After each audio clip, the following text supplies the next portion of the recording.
Untuk teman-teman yang merasa channel kita memberkati teman-teman, silahkan klik subscribe dan bunyikan lonceng notifikasi. Terima kasih, Tuhan memberkati. Halo, shalom teman-teman semua, saudara-saudara semua, sahabat hati domba dimanapun kalian berada. Saya bersyukur hari ini saya masih bisa sharing, saya masih bisa berbagi renungan kecil kepada teman-teman semua. Karena kita tahu di masa-masa sekarang banyak hal yang mengalami kesulitan, banyak hal orang yang mengalami sangat-sangat keterbatasan, lebih-lebih di tengah pandemi ini. Jadi saya juga bersyukur, saya juga berdoa untuk teman-teman dimanapun teman-teman sekarang berada, di dalam aktivitasnya ataupun di dalam kegiatan teman-teman saat ini. Saya hari ini akan berbagi renungan yang berjudul Menerima Hidup Kita. Kenapa kok saya memberi tema menerima hidup kita? Sekali lagi kita masih masuk dalam tema beberapa bulan terakhir ini, yaitu bersyukur untuk surgawi. Jadi menerima hidup kita itu buat saya, kemarin saya memiliki pikiran kalau bersyukur yang pertama kali adalah penerimaan hidup. Tuhan memberikan kita izin untuk kita memiliki kehendak bebas untuk melakukan ataupun merubah hal-hal yang mungkin kita ingini. Tapi kita harus sadar, kita sebagai anak-anak muda Kristen, kita sebagai orang-orang Kristen, memang benar ada hal-hal yang bisa kita rubah, tetapi ada juga hal-hal yang tidak bisa kita rubah. Dan banyak orang-orang Kristen, banyak anak-anak muda Kristen itu saking ambisinya yang begitu sangat besar, mereka menginginkan semua hal bisa mereka rubah, semua hal bisa mereka lakukan sesuai maunya mereka, sehingga saat mereka tidak bisa merubah hal itu, mereka mengalami frustasi dan ketidaksejahteraan yang berkepanjangan. Jadi saya hari ini ingin berbagi 10 hal, yaitu hal-hal yang sudah, sekali lagi, yang sudah pasti tidak bisa kita rubah. Yang pertama adalah orang tua. Kita tidak bisa menuntut kepada Tuhan, Tuhan kenapa saya nggak dilahirkan dengan orang tua yang kaya raya, yang bijaksana, yang baik, yang punya waktu sama kita 24 jam penuh. Kita nggak bisa. Begitu pula kita menuntut Tuhan, kenapa saya punya anak ini kok kayak gini banget ya, kok dia nggak pintar, kok dia nggak cantik, dia nggak cakep. Kita nggak bisa. Yang kita bisa lakuin adalah menerima. Kita cuma bisa bersyukur. Oh, terima kasih Tuhan, Engkau masih memberikan kami keturunan, Engkau masih mengizinkan kami sebagai orang tua. Harusnya seperti itu.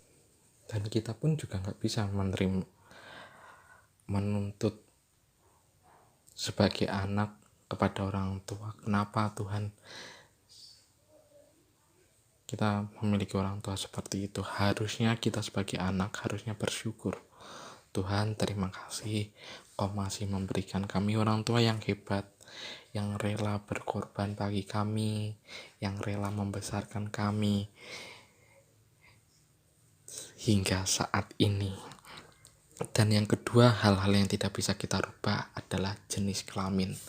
Kita nggak bisa menuntut sama Tuhan, Tuhan kenapa saya nggak diciptakan sebagai wanita, kenapa kita nggak diciptakan sebagai laki-laki.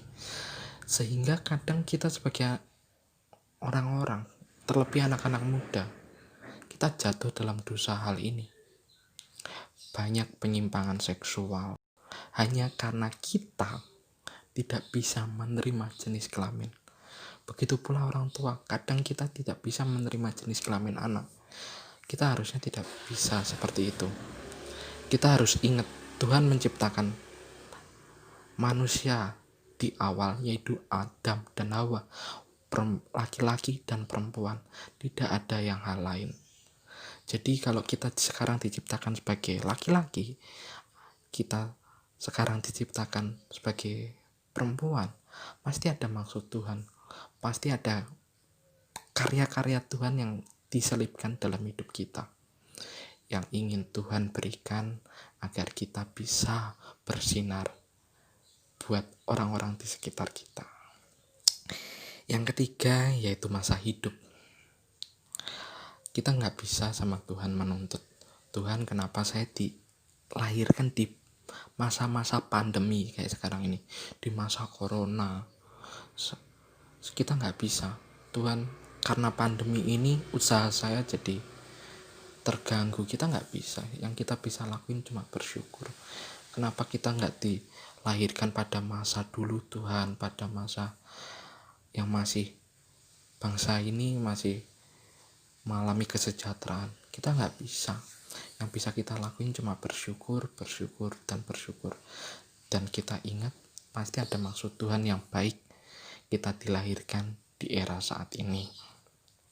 Dan yang keempat adalah urutan kelahiran. Kita terkadang sebagai anak ngerasa iri dengan saudara kita. Tuhan, saya sebagai anak sulung, saya iri Tuhan sama adik saya. Dia lebih disayang orang tua saya, dia lebih dicintai orang tua saya, lebih diperhatiin, minta apapun diberikan sama orang tua saya. Sedangkan saya dikit-dikit dituntut untuk mandiri, untuk dewasa, bijaksana. Tuhan, saya iri. Lebih baik tinggalkan keirian itu.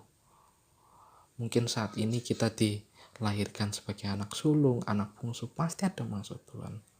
Mungkin saat nanti kita dilahirkan sebagai anak sulung, kita mungkin diajarkan Tuhan untuk saat ini, sehingga kita nanti di masa ini untuk menjadi pemimpin, kita lebih siap lagi. Yang kelima adalah saudara.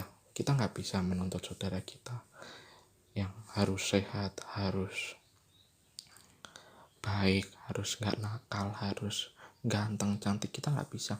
Yang kita bisa lakuin adalah menerima mereka di saat mereka lagi naik, di saat mereka lagi turun. Ya ayo dampingi mereka, karena kita adalah saudara.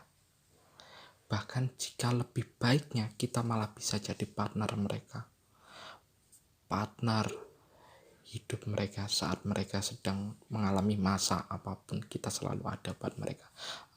Hal itulah yang seharusnya bisa kita lakuin sebagai orang Kristen.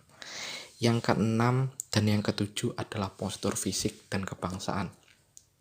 Kita kadang sebagai orang menuntut sama Tuhan, Tuhan kenapa saya nggak dilahirkan sebagai orang Tionghoa ya, yang putih bersih, kalau make upan nggak perlu banyak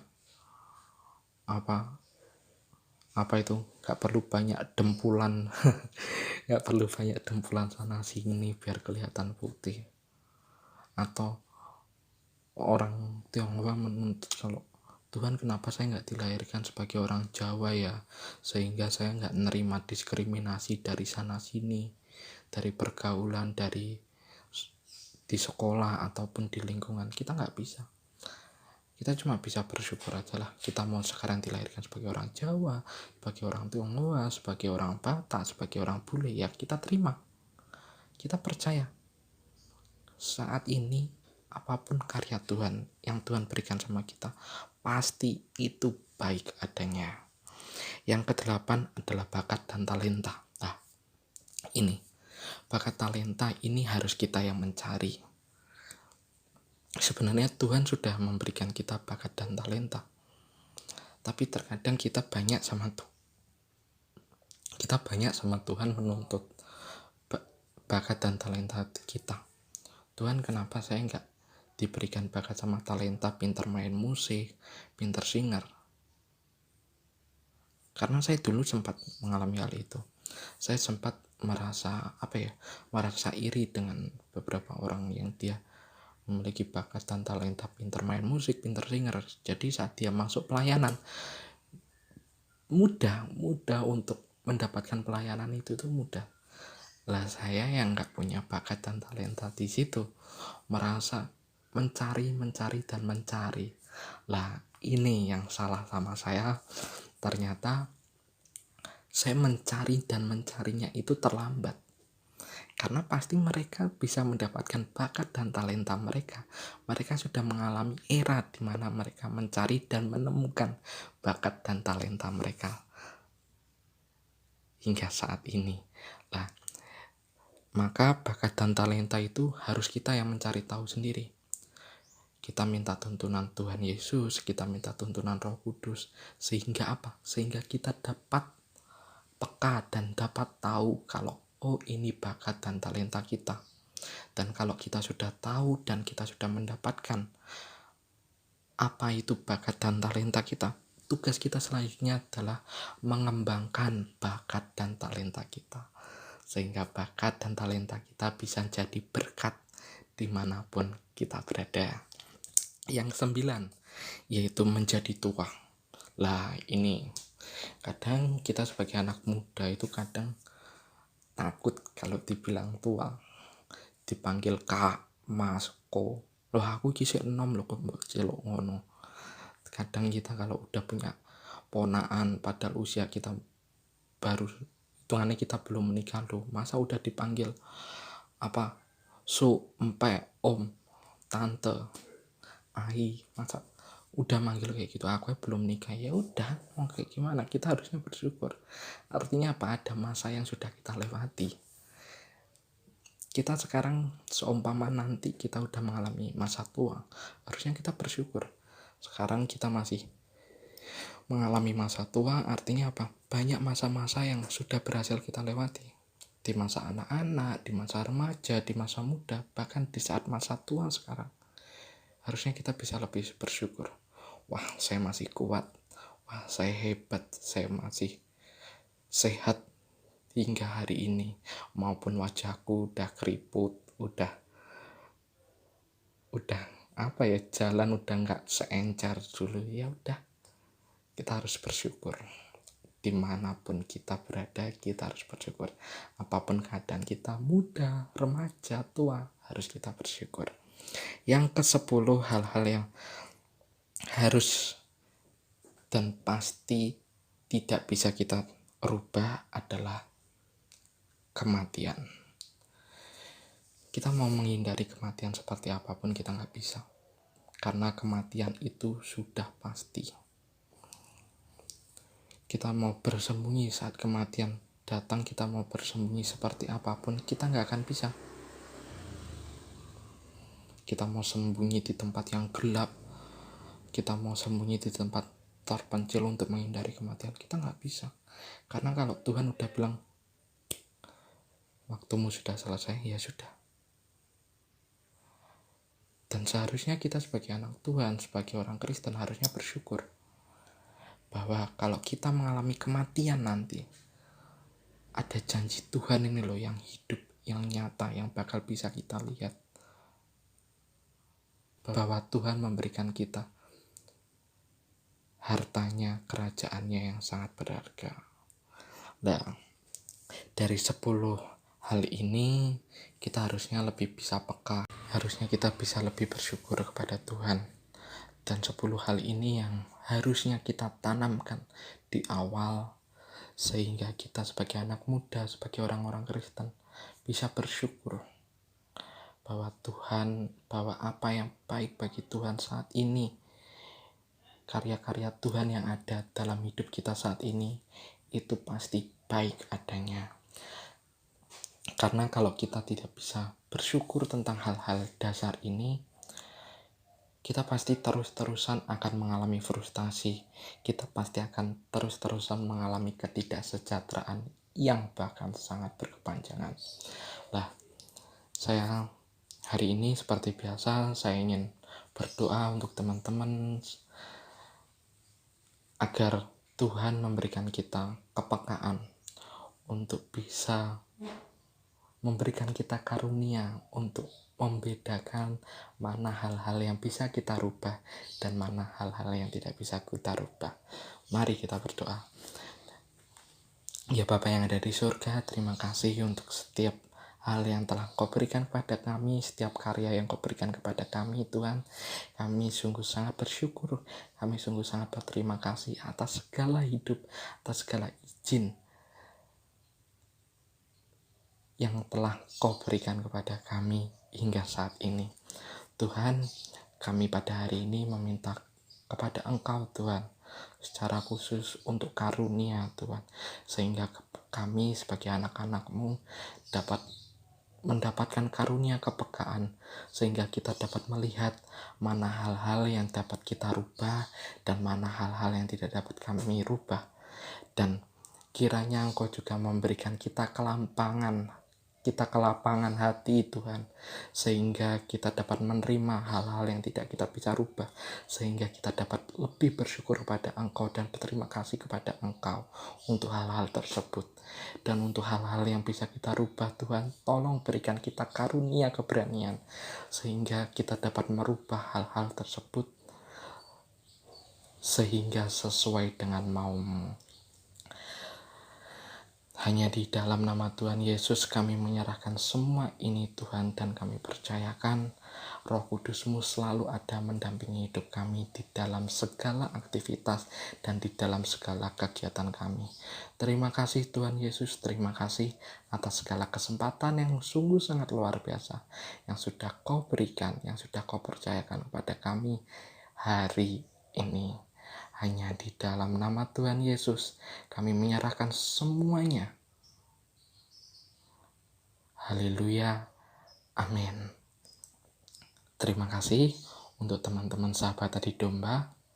Dan kiranya kalau untuk teman-teman yang ingin sharing, ingin melakukan kesaksian, ingin memberikan renungan dalam podcast kita ini, dalam channel kita, saya memberi kesempatan untuk teman-teman. Silahkan cek deskripsi di bawah. Bisa menghubungi kontak di bawah untuk mengirimkan rekaman dan materi yang akan teman-teman sampaikan. Terima kasih. Tuhan Yesus memberkati.